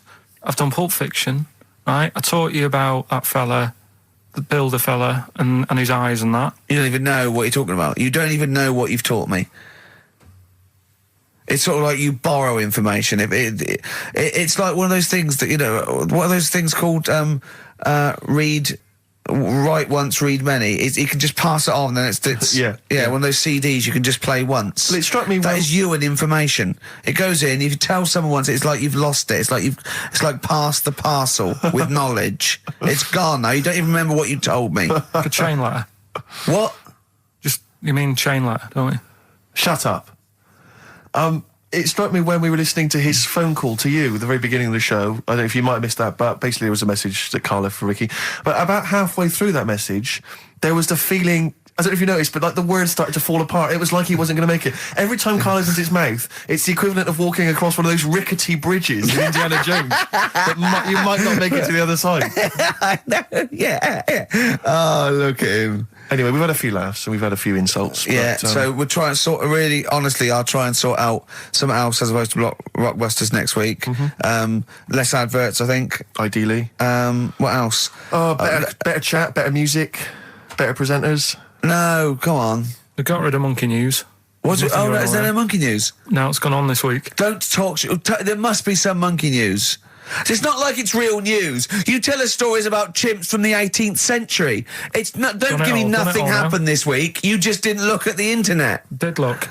And there's no news. Nothing happened. There was one little bit of Monkey News about how you can now buy tea that's been picked by little chimps because it tastes good. Right. That's what they're saying. Right. Why does it taste good?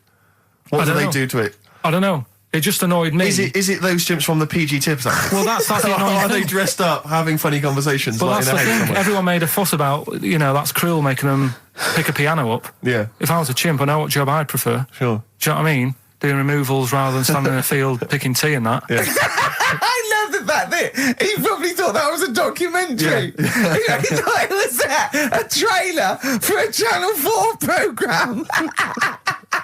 Oh, we'll be back next I've week. got a little treat for them. Right, that winner of the DVD, watch the behind-the-scenes footage because you see Karl's little round head. So they're enjoying that. Who won that, by the way? We've given that away, haven't we? Yeah, we forget who it was. It's gone. Oh. Don't bother Laura. watching the rest of the stand-up, though. It's a bit poor. Leave you with 50 Cent's outfit. Fiddy, I called him Fiddy. Fiddy, I yeah. called him Fiddy Cent. Back next week. Fiddy.